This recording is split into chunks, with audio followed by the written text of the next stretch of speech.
Hi students, welcome back to another English teaching video on my YouTube channel. आज আমি তোমাদের solve করে দেখাবো West Bengal board of secondary এডুকেশনের ক্লাস 7 এর ইংলিশ টেক্সট বুকের লেসন 11 অর্থাৎ আর কে নারায়ণের লেখা দ্য অ্যাক্স এই গল্পটির সমস্ত অ্যাক্টিভিটি বা এক্সারসাইজ। শুধু এই লেসন বলে নয়, তোমাদের ক্লাস 7 এর ইংলিশ টেক্সট বইয়ের প্রতিটা লেসনের শেষেই যে অ্যাক্টিভিটি বা এক্সারসাইজ আছে অর্থাৎ প্রশ্ন উত্তর, গ্রামার, ভোকাবুলারি এবং রাইটিং স্কিল, সেগুলো কিন্তু আমি ইতিমধ্যেই সলভ করে আমার চ্যানেলে আপলোড করে দিয়েছি। উপরে আই বটনে বা আমার চ্যানেলের মধ্যে গিয়ে তোমাদের ক্লাসের যে প্লেলিস্ট তৈরি করা আছে সেখান থেকে তোমরা সেই ভিডিওগুলো দেখে নিতে পারো। শুধু অ্যাক্টিভিটি নয়, তার পাশাপাশি ক্লাস 7 এর ইংলিশ টেক্সট বইয়ের প্রতিটা লেসন কিন্তু আমি ইতিমধ্যেই লাইন বাই লাইন রিডিংয়ের সাথে বাংলা মানেও ব্যাখ্যা সহ পড়িয়েও কিন্তু আমার চ্যানেলে আপলোড করে দিয়েছি। উপরে আই বটনে এবং তোমাদের ক্লাসের প্লেলিস্টে তোমরা সেই ভিডিওগুলোও পেয়ে যাবে। তাই চ্যানেলে নতুন হলে অবশ্যই চ্যানেলটিকে সাবস্ক্রাইব করে নিও, আর ভিডিওটি ভালো লাগলে ভিডিওটিকে লাইক করে তোমার বন্ধুদের সাথেও শেয়ার করো। তো চলো আমরা অ্যাক্টিভিটি 1 থেকে স্টার্ট করব। কি বলেছে? Identify which of the following statements are true and which are false. আমাদের চিহ্নিত করতে হবে নিচের বাক্যগুলোর কোনটা ট্রু এবং কোনটা false. Give a supporting statement for each of your answers, এবং আমাদের উত্তরের যুক্তিতে আমাদের সাপোর্টিং স্টেটমেন্টও লিখতে হবে। তো চলো এখানে ট্রু ফলস করতে বলেছে, আমি ট্রু ফলস লিখে দিয়েছি, এরপরে সাপোর্টিং স্টেটমেন্টগুলো এক একটা করে পড়ে বলে দিচ্ছি। প্রথমে একেরটা, Velan was very happy in the big house. Velan সেই বড় বাড়িতে খুব খুশি ছিল, তাহলে এটা কী হবে? ট্রু। দেখো টি লিখেছি সত্যি। এর সাপোর্টিং স্টেটমেন্ট কী লিখেছি? দেখো অ্যাক্টিভিটি 1 এর supporting statement, Velan was perfectly contented and happy. Velan ছিল পুরোপুরিভাবে সন্তুষ্ট এবং খুশি। তোমরা হয়তো জানো, তাও বলে দিচ্ছি, সাপোর্টিং স্টেটমেন্টে কিন্তু কোনো রকম চেঞ্জ চলে না। টেক্সটে যা আছে হুবহু কিন্তু তাই লিখবে, কোনো রকম টেন্স, ভার্ব বা সাবজেক্টের কোনো রকম কিন্তু চেঞ্জ করবে না। এরপরে চলে এসো দুয়েরটায়, the other people of the big house were not so happy. বড় বাড়ির অন্যান্য লোকেরা তারা সুখী ছিল না, তাহলে এটা কী হবে? এটা ফলস। সাপোর্টিং স্টেটমেন্টে কী লিখেছি দেখো, the people in the big house too, বড় বাড়ির লোকেরাও seem to be equally at peace with life. মনে হতো তারাও জীবনে কিন্তু সমানভাবে সন্তুষ্ট বা খুশিতেই আছে, তাই দ্বিতীয়টা হলো ফলস। 3 নম্বরটা, no tenant remained in the house for more than a few months. সেই বাড়িতে কোনো ভাড়াটেই কয়েক মাসের বেশি থাকেনি, তাহলে এটা কী হবে? এটা ট্রু, তাই টি দিয়েছি সত্যি। সাপোর্টিং স্টেটমেন্টে কী লিখেছি? No one remained for more than a few months. কেউই কয়েক মাসের বেশি কিন্তু সেই বাড়িতে থাকেনি। আর লাস্টেরটা চলে এসো অ্যাক্টিভিটি 1 এর 4, people started avoiding the house. লোকেরা সেই বাড়িটাকে এড়িয়ে যেতে শুরু করলো, তাহলে এটা কি হবে? এটাও হবে ট্রু, তাই টি লিখেছি সত্যি। সাপোর্টিং স্টেটমেন্টে কি লিখেছি? It came to be known as the ghost house. এটা ভুতুড়ে বাড়ি বলে পরিচিত হলো, অ্যান্ড পিপল অ্যাভয়েডেড ইট, এবং লোকেরা সেটাকে এড়িয়ে যেতে শুরু করলো। তাহলে কি হলো অ্যাক্টিভিটি 1 এর? একেরটা ট্রু, দুয়েরটা ফলস, তিনেরটা ট্রু এবং চারেরটাও ট্রু। তাহলে এগুলো লিখে ফেলবে, এবং যেরকম বললাম সাপোর্টিং স্টেটমেন্টগুলো সেইভাবে লিখে ফেলবে। এখানে অ্যাক্টিভিটি 1 শেষ হলে এরপর তোমরা চলে এসো activity 2। Complete the following sentences with information from the text. Text থেকে ইনফরমেশান বা তথ্য নিয়ে আমাদের শূন্যস্থান পূরণ করতে হবে।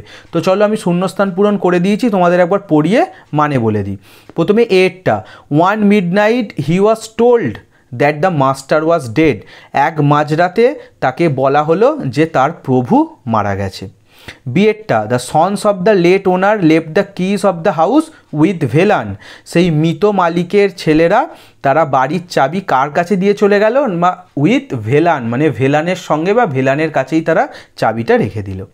সিয়েরটা, দ্য হাউস অ্যাকোয়ার্ড, বাড়িটা অর্জন করেছিল কি না? The reputation of being haunted, ভুতুরে বা হানাবাড়ির তকমা সে অর্জন বা লাভ করেছিল সেই বাড়িটা। ডিয়েরটা, ইভেন দ্য ওনার্স ড্রপড, এমনকি মালিকেরাও কি ছেড়ে দিল?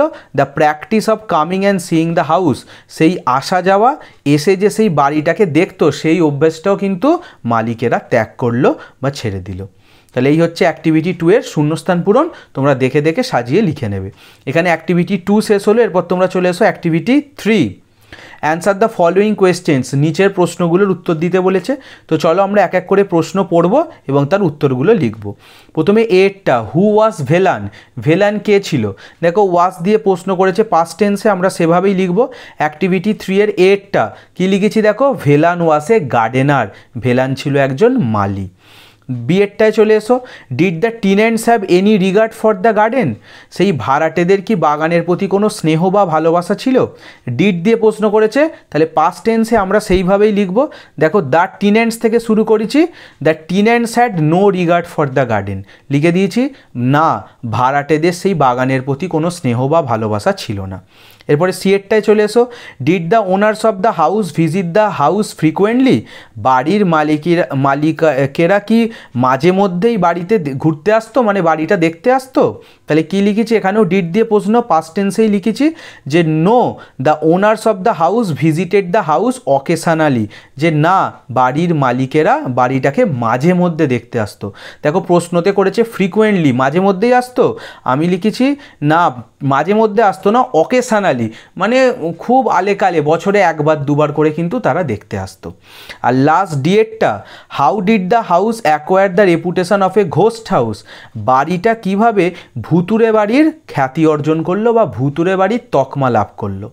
ডি এর উত্তরটা কি লিখেছি দেখো, no tenants remain for more than a few months, কোনো ভাড়াটেই কয়েক মাসের বেশি থাকতে চাইলো না, সেই ভাড়াটে আসে কয়েকদিন থাকে তারপর চলে যায়।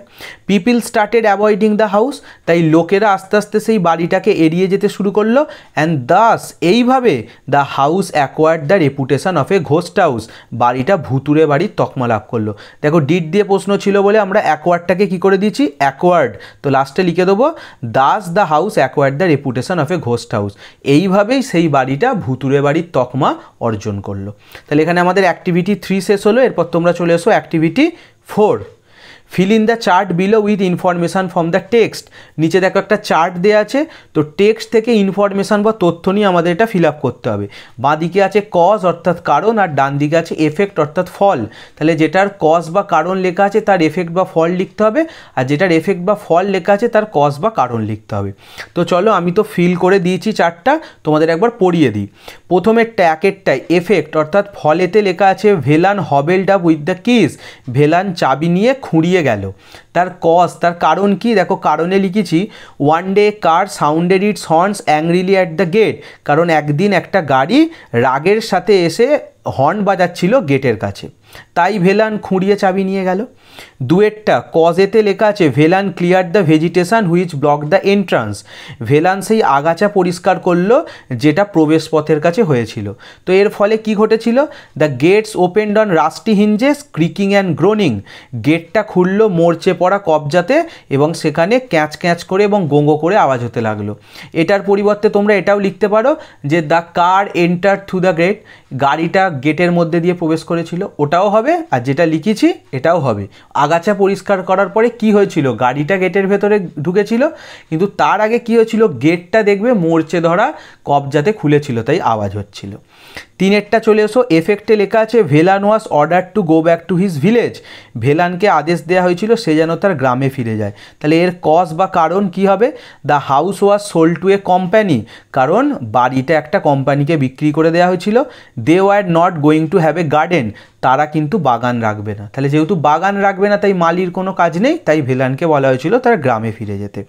আর লাস্টে চারেরটায় চলে এসো, এফেক্টে আছে the trees cutters let down their access, গাছ কাটুরেরা তাদের ওই যে কুঠার সেগুলোকে নাবিয়ে রেখেছিল। তার কজ বা কারণ কি, কী কারণে তারা নাবিয়ে রেখেছিল না, Velan requested the tree cutters, Velan সেই গাছ কাটুরেদেরকে অনুরোধ করেছিল not to cut down the trees until he went far away from that place, যতক্ষণ না সে সেই জায়গা থেকে অনেক দূরে চলে যাচ্ছে তারা যেন গাছ না কাটে। তো সেই অনুরোধ রেখেই কিন্তু গাছ কাটুরেরা তাই কী করেছিল, তাদের কুঠার নাবিয়ে রেখেছিল। তাহলে এখানে আমাদের অ্যাক্টিভিটি 4 শেষ হলো। এরপর তোমরা চলে এসো activity 5, complete the following sentences with information from the text. এখানেও সেই একই বলেছে, টেক্সট থেকে ইনফরমেশান বা তথ্য নিয়ে আমাদের শূন্যস্থান পূরণ করতে হবে। তো চলো আমি শূন্যস্থান পূরণ করে দিয়েছি, তোমাদের একবার পড়িয়ে দিই। প্রথমে একেরটা, someone from the car ordered Velan to open the big gate, গাড়ির ভিতর থেকে কেউ একজন ভেলানকে আদেশ দিয়েছিল বড় দরজাটা খোলার জন্য। দুয়েরটা, one of the sons of the old masters told Velan that, সেই মৃত মালিকের একটা ছেলে ভেলানকে বলেছিল যে, কি বলেছিল, he would have to go back to his village, তাকে তার গ্রামে ফিরে যেতে হবে। তিনেরটা Velan retired to his old hut, Velan কোথায় ফিরে গেছিল? তার পুরানো কুটিরে বা কুঁড়ে ঘরে। আর লাস্টেরটা চারেরটা Velan rushed out and saw, Velan দৌড়ে বাইরে এলো এবং দেখেছিল, কি দেখেছিল? 4 men were hacking the massive trunk of the old margosa tree, 4টে লোক মিলে সেই বড় পুরানো বিশাল নিম গাছের এক গুঁড়িটাকে কাটছিল। ভেলান বাইরে দৌড়ে এসে এটাই দেখেছিল। তাহলে এখানে আমাদের অ্যাক্টিভিটি 5 শেষ হলো। এরপর তোমরা চলে এসো activity 6, answer the following questions. এখানেও দেখো 4টে প্রশ্ন করেছে, এই প্রশ্নগুলোর উত্তর দিতে বলা হয়েছে। তো চলো আমরা এক এক করে প্রশ্নগুলো পড়ি এবং উত্তরগুলো লিখে ফেলি। প্রথম প্রশ্ন একেরটা, হু বট দ্য হাউস, বাড়িটা কে কিনেছিল? খালি হুয়ের জায়গায় উত্তরটা লিখে দেবো। দেখো কি লিখেছি, অ্যাক্টিভিটি 6-এর 1, a company bought the house, খালি হুয়ের কাছে লিখে দেবো এ কোম্পানি, তাহলে একটি কোম্পানি বাড়িটা কিনেছিল। দুয়েরটা চলে এসো, did they need a garden, তাদের কি কোনো বাগানের দরকার ছিল বা প্রয়োজন ছিল? ডিড দিয়ে প্রশ্ন করেছে, আমরা সেইভাবেই লিখব। দেখো লিখেছি নো, না, তারপরে কি লিখেছি, they did not need a garden, তাদের কোনো বাগানের প্রয়োজন ছিল না। ডিডের পরে খালি একটা নট যোগ করে দিয়েছি। তিনেরটা চলে এসো, what was the order of the company, সেই কোম্পানির আদেশ কী ছিল? এখানে হোয়াট ওয়াজ পাস্ট টেন্সে লিখেছে, দেখো আমি আগে প্রশ্নটা সেইভাবে লিখে নিয়েছি। The company's order was to, কোম্পানির আদেশ ছিল যে, কি ছিল? To cut all the trees of the garden, বাগানের সব গাছ কেটে ফেলতে হবে, except half a dozen on the very boundary line of the property, খালি সম্পত্তির সীমানায় থাকা 6টা গাছ ছাড়া। তাহলে সীমানার যে 6টা গাছ, ওই 6টা গাছ ছাড়া সমস্ত গাছকে কিন্তু কেটে ফেলতে হবে, এটাই ছিল কোম্পানির আদেশ। কেউ এই উত্তরটাও লিখতে পারো। এর পাশাপাশি আর একটা উত্তর দেখো বই থেকে, এটাও লিখতে পারো, the company was not going to have the garden, company বাগান রাখবে না। They were going to build small houses by the score, তারা ছোট ছোট 20টা ঘর বানাবে, without living space even for a blade of grass, তারা এক টুকরো ঘাসের জন্য জায়গা রাখবে না, এটাও লিখতে পারো। আর যেটা আগেরটা বললুম কোম্পানির আদেশ, এটাও লিখতে পারো, দুটোই কিন্তু কোম্পানির আদেশের মধ্যে পড়ে। লাস্টেরটা চলে এসো চারেরটা, what was Velan's request to the tree cutters, গাছ কাটুরেদের ভেলান কি অনুরোধ করেছিল? এই একই উত্তর আমরা অ্যাক্টিভিটি 4-এর লাস্টেরটাই করলাম, চারেরটা, সেই একই উত্তর দেখো এখানেও আমরা লিখে দেবো। ভেলান কি অনুরোধ করেছিল? না, Velan requested the tree cutters, Velan সেই গাছ কাটুরেদেরকে অনুরোধ করেছিল not to cut down the trees, গাছটা না কাটতে, until he went far away from that place, সে না যতক্ষণ সেই জায়গা থেকে অনেক দূরে চলে যায়, মানে সে অনেক দূরে চলে যাওয়ার পরে তারা যেন গাছ কাটে, এই অনুরোধই কিন্তু ভেলান সেই গাছ কাটুরেদের কাছে করেছিল। তো এখানে আমাদের অ্যাক্টিভিটি 6 প্রশ্ন উত্তর শেষ হলো। এরপর তোমরা চলে এসো অ্যাক্টিভিটি 7। এখান থেকে আমাদের গ্রামার পোর্শন স্টার্ট হচ্ছে। কি বলেছে দেখো, choose the correct alternative from the brackets and feel in the blanks, bracket থেকে আমাদের সঠিক অপশানটা বাছাই করতে হবে এবং শূন্যস্থান পূরণ করতে হবে। তো চলো এরটা কি বলেছে দেখো, Binota studied dash than me, harder আর মোর হার্ডার আছে, সঠিক উত্তর হবে হার্ডার। দেখো বিনোতার সাথে আমার তুলনা করা হয়েছে, কম্পারেটিভ ডিগ্রি, তাহলে হার্ডের কম্পারেটিভ ডিগ্রি হচ্ছে হার্ডার, তাহলে বিনোতা আমার থেকে বেশি পড়াশোনা করে। বিয়েরটা, রূপা স্যাং ড্যাশ দ্যান হ্যার সিস্টার, মোস্ট সুইটলি আছে, মোর সুইটলি আছে, এখানেও দেখো তুলনা করা হয়েছে কম্পারেটিভ ডিগ্রি, তাই মোস্ট সুইটলি হবে না, মোর সুইটলি হবে, কারণ রূপার সাথে তার বোনের তুলনা করা হয়েছে যে রূপা তার বোনের থেকেও হচ্ছে বেশি মিষ্টিভাবে গান গায়। সিয়েরটা চলে এসো, Mita did dash then Ruby in the music competition, এখানেও দেখো মিতার সাথে রুবির তুলনা করা হয়েছে, তাই ওয়ার্ডস হবে, ওয়ার্ডস হচ্ছে ব্যাডের কম্পারেটিভ, যে মিতা রুবির থেকেও খারাপ করেছে মিউজিক কম্পিটিশান অর্থাৎ সঙ্গীত প্রতিযোগিতায়। তাহলে প্রথম তিনটেই দেখো কম্পারেটিভ ডিগ্রি, একজনকার সাথে অন্যজনের তুলনা হচ্ছে। লাস্টেরটা চলে এসো, ডিএরটা, among the gymnast in the championship, চ্যাম্পিয়নশিপে অন্যান্য ব্যায়ামবিদদের মধ্যে Mihir score the list, Mihir সব থেকে কম নম্বর পেয়েছে, এই লাস্টেরটা হলো সুপারলেটিভ ডিগ্রি, দেখো লিস্ট সব থেকে কম, আর দেখো মিহির স্কোর্ড দা, ওই জন্য দা আছে, আমরা সবসময় জানি সুপারলেটিভের আগে দা বসে, তাহলে এটা হবে দ্য লিস্ট, সে সব থেকে কম নম্বর পেয়েছে। তাহলে আরেকবার উত্তরটা বলে দিই, প্রথমেরটা হলো হার্ডার, বিয়েরটা মোর সুইটলি, সিয়েরটা ওয়ার্স, এই তিনটেই হচ্ছে কম্পারেটিভ ডিগ্রি, তুলনা করা হয়েছে। আর লাস্টেরটা ডিএরটা, এটা হলো সুপারলেটিভ লিস্ট, কারণ সে সবার থেকে সব থেকে কম নাম্বার পেয়েছে।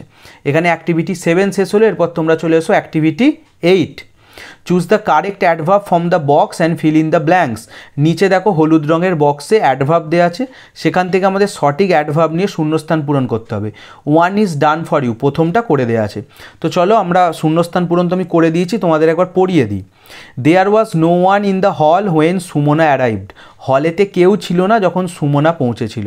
C was the earliest there, সে সেখানে সব থেকে আগে পৌঁছেছিল। আর্লিয়েস্ট হচ্ছে সব থেকে আগে, এটা করে দেওয়া আছে। সুন আদার ড্যান্সার্স কেম, এরপরে অন্যান্য নৃত্যশিল্পীরা এলো। Sumana looked the list nervous among the competitors, অন্যান্য প্রতিযোগীদের মধ্যে সুমনাকে কী লাগছিল? লিস্ট নার্ভাস, মানে সে সব থেকে কম নার্ভাস ছিল।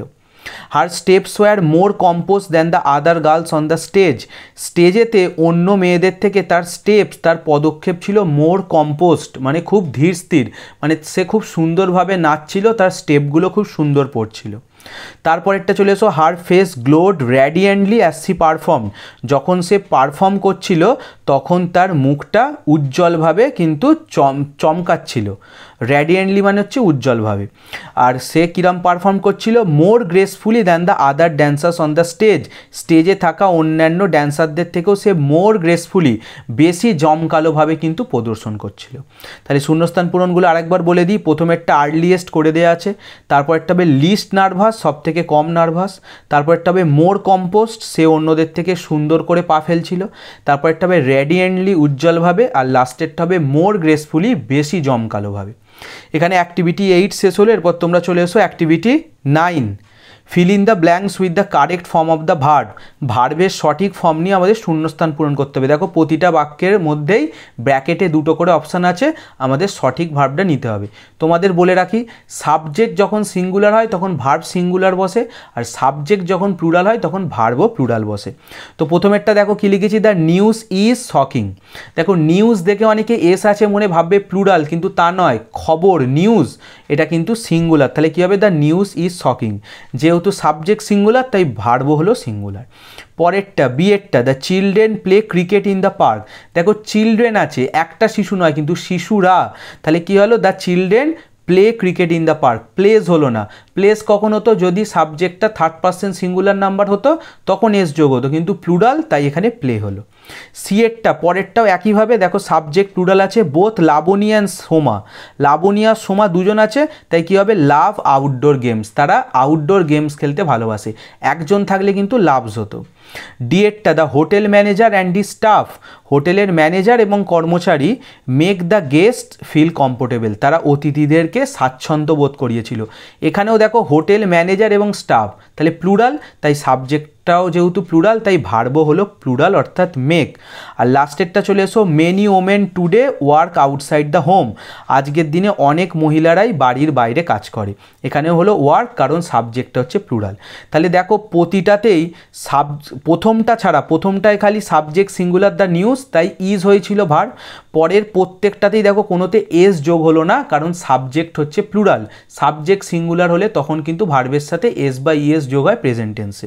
আরেকবার উত্তরগুলো বলে দিই, প্রথমেরটা হলো ইজ, বিয়েরটা প্লে, সিয়েরটা লাভ, ডিয়েরটা মেক, আর ইয়েরটা ওয়ার্ক। এখানে অ্যাক্টিভিটি 9 শেষ হলো, এরপর তোমরা চলে এসো activity 10। Fill in the blanks with the words given below, নিচে যে শব্দগুলো দেওয়া আছে হলুদ বক্সের মধ্যে, সেখান থেকে শব্দ নিয়ে আমাদের শূন্যস্থান পূরণ করতে হবে। তো চলো পরপর আমরা একবার করে ফেলি, আমি তো লিখে দিয়েছি, একবার পড়িয়ে মানে বলে দিই। প্রথমে এরটা, we have a new tenant in our house, আমাদের বাড়িতে নতুন ভাড়াটে এসেছে। বিয়েরটা, the singer has an excellent voice, সিঙ্গারটাই গায়কটার ভয়েস গলার স্বর হচ্ছে এক্সিলেন্ট অর্থাৎ চমৎকার। সিয়েরটা, the road was block due to an accident, দুর্ঘটনার জন্য রাস্তাটা ব্লক বা আটকে আছে। ডিয়েরটা, the job was done according to the orders of the manager, কাজটা করা হয়েছিল ম্যানেজারের আদেশ অনুযায়ী, অর্ডার্স তো তোমরা জানো আদেশ। আর লাস্টে ইয়েরটা, my father retired from his job last year, আমার বাবা গত বছর ওনার কাজ থেকে অবসর নিয়েছেন। তাহলে পরপর আরেকবার উত্তরটা বলে দিই, প্রথমটা হলো টিন্যান্ট অর্থাৎ ভাড়াটে, বিয়েরটা এক্সিলেন্ট অর্থাৎ চমৎকার, সিয়েরটা ব্লকড অর্থাৎ আটকে পড়া, ডিয়েরটা অর্ডার্স অর্থাৎ আদেশ, আর লাস্টেরটা ইয়েরটা রিটায়ার্ড মানে অবসর। এখানে অ্যাক্টিভিটি 10 শেষ হলো, এবার চলে এসো অ্যাক্টিভিটি 11।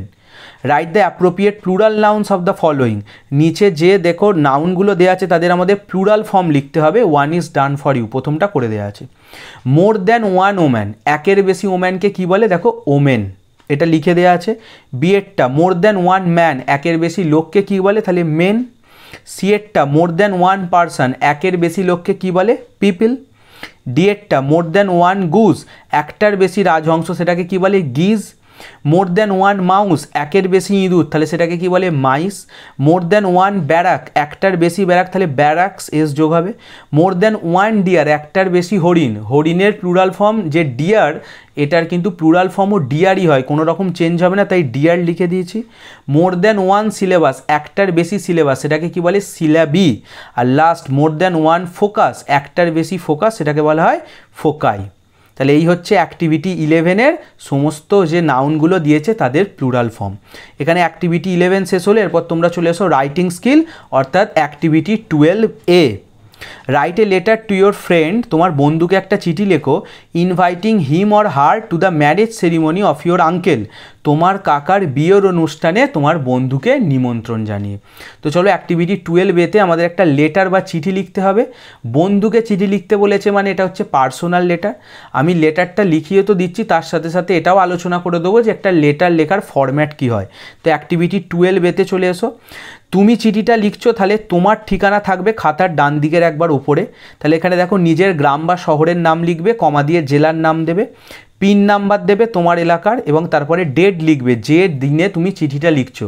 আমি আজকের ডেটে আজকের লিখেছি বলে আমি 26/10/2023 দিয়েছি, তোমরা যেদিন লিখবে সেদিন ডেট দেবে। এরপরে কি করব, আমাদের স্যালুটেশন দিতে হয় যে মাই ডিয়ার ফ্রেন্ড বা মাই বেস্ট ফ্রেন্ড বলে বন্ধুর নাম লিখবে।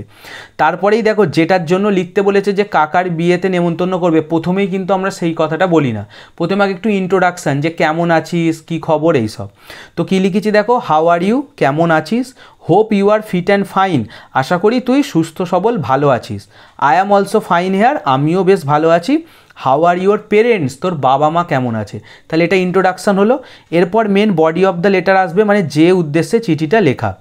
কী লিখেছি দেখো, I am writing this letter to inform you that, আমি এই চিঠিটা লিখছি তোকে এটা জানাতে যে my uncle's marriage has been fixed on 10/10/2023, আমার কাকার বিয়ে ঠিক হয়েছে 10ই অক্টোবর 2023 সালে।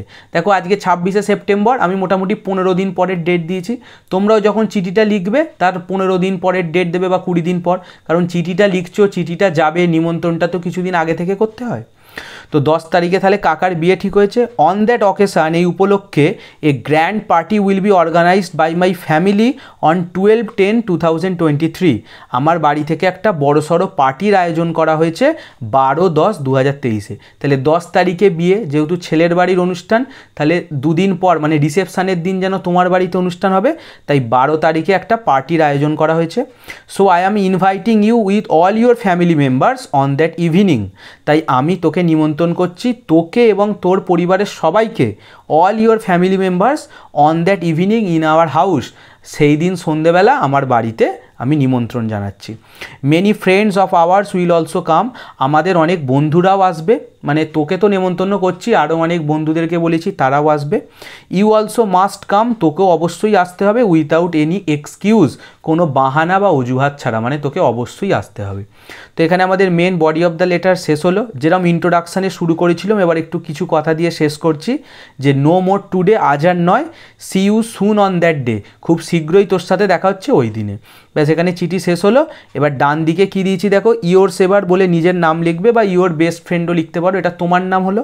আর যে বন্ধুকে চিঠিটা লিখলে তার পুরো ঠিকানা থাকবে খাতার বাঁ দিকে। তাহলে খাতার ডান দিকের ওপরে তোমার ঠিকানা ছিল শর্ট ফর্মে, এখানে বন্ধুর নাম দেবে, পাশে একটা স্ট্যাম্প বলে লিখবে, কেয়ার অফ দিয়ে বন্ধুর বাবার নাম, ভিলেজ প্লাস পোস্ট অফিস দেবে, পুলিশ স্টেশন দেবে, ডিস্ট্রিক্ট দেবে, পিন দেবে।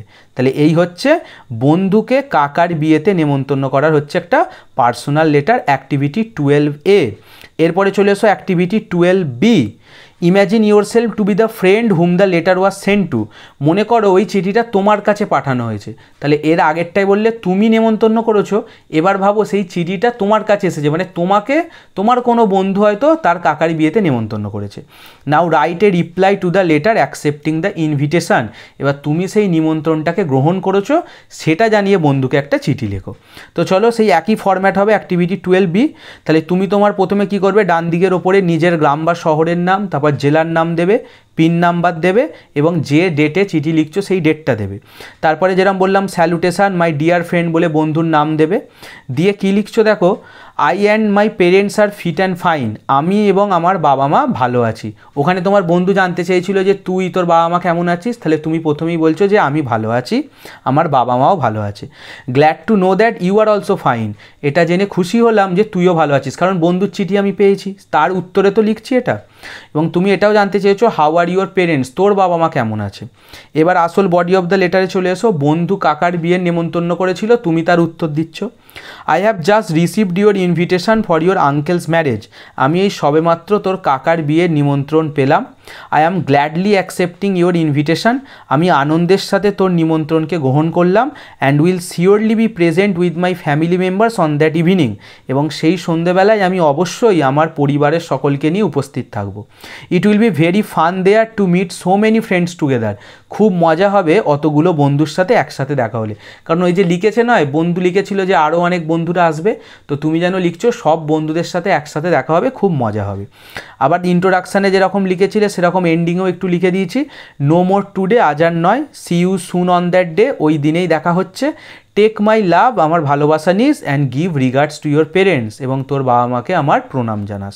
তো এরপরে যেরকম শেষ করেছিলাম, ডান দিকে ইয়োর সেবার দিয়ে নিজের নাম লিখবে, আর বন্ধুর পুরো ঠিকানা এখানে থাকবে, বন্ধুর নাম, পাশে স্ট্যাম্প দেবে, কেয়ার অফ দিয়ে বন্ধুর বাবার নাম, ভিলেজ প্লাস পোস্ট এবং পুলিশ স্টেশন, ডিস্ট্রিক্ট এবং পিন। তাহলে এই হচ্ছে বন্ধুর যে নিমন্ত্রণ তুমি পেয়েছো, সেই নিমন্ত্রণ গ্রহণ করে তুমি বন্ধুকে চিঠি লিখলে, অ্যাক্টিভিটি 10B। এবারে আজকে লাস্ট রাইটিংয়ে চলে এসো, activity 13, write a story with the help of the following points, নিচের পয়েন্টগুলোর সাহায্যে আমাদের একটা গল্প লিখতে হবে। চলো পয়েন্টগুলো আগে পড়ে নিই, তারপর গল্পটা লিখে দেখাচ্ছি। Frogs lived in a pond, ব্যাঙেরা একটি পুকুরে থাকতো। Boys hit stone and hurt the frogs, ছেলেরা সেখানে ঢিল ছুঁড়লো এবং ব্যাঙগুলোকে আহত করলো। এ ফ্রগ আক্সড, একটা ব্যাঙ জিজ্ঞেস করলো, why are you throwing stones, তোমরা কেন পাথর ছুঁড়ছো? বয়েজ রিপ্লাইড, ছেলেরা উত্তর দিল, উই আর প্লেয়িং, আমরা খেলছি। ফ্রগ সেড, ব্যাঙেরা বলল, it is death to us, কিন্তু এটা তো আমাদের জন্য মৃত্যু। বয়েজ ফেল্ট সরি, ছেলেদের খুব দুঃখ অনুভব হলো। স্টপড স্পোর্ট, তারা তাদের খেলা বন্ধ করলো। তো চলো এই পয়েন্টগুলোর সাহায্যে আমাদের অ্যাক্টিভিটি 13-এ একটা গল্প লিখতে হবে। তো গল্পটা আমি লিখে দিয়েছি, গল্পের নাম দিয়েছি the boys and the frogs, অর্থাৎ ছেলেরা এবং ব্যাঙেরা।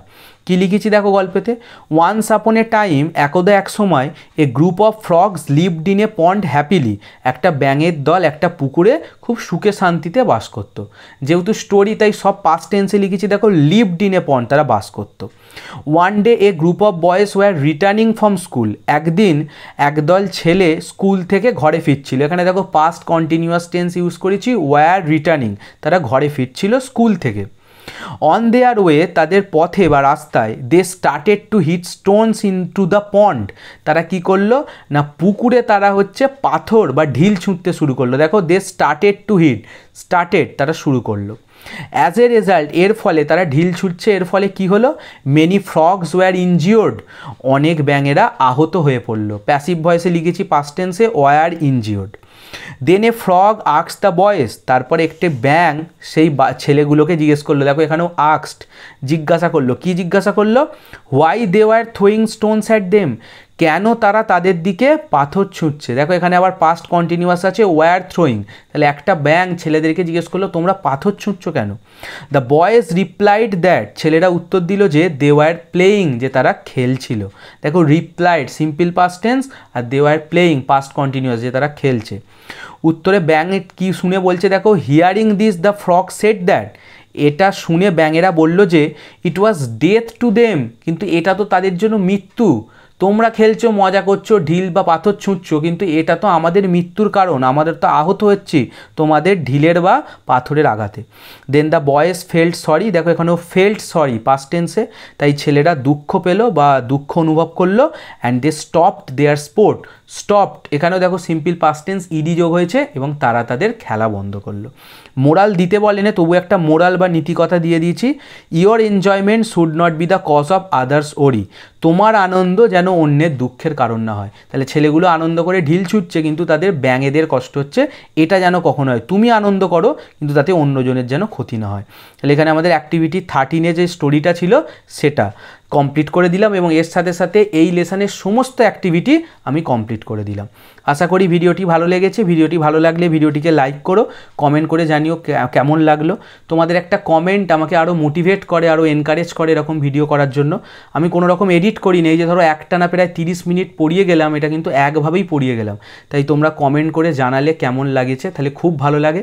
কারোর যদি কোনো জায়গায় বুঝতে অসুবিধা হয় বা কোনো কোয়েশ্চেন থাকে সেটাও কমেন্ট সেকশানে জানিও, আমি রিপ্লাই করে সলভ করে দেবো। এবং ভিডিওটি ভালো লাগলে তোমার বন্ধুদের সাথেও শেয়ার করো। চ্যানেলে নতুন হলে অবশ্যই চ্যানেলটিকে সাবস্ক্রাইব করে নিও তোমাদের ক্লাসের এরকমই ইংলিশ রিলেটেড ইনফরমেটিভ ভিডিও পাওয়ার জন্য। তো চলো আজকে এখানেই শেষ করলাম। খুব শীঘ্রই দেখা হবে তোমাদের ক্লাসের আরেকটি ভিডিও নিয়ে। ততক্ষণের জন্য সকলে ভালো থেকো, সুস্থ থেকো। Good bye.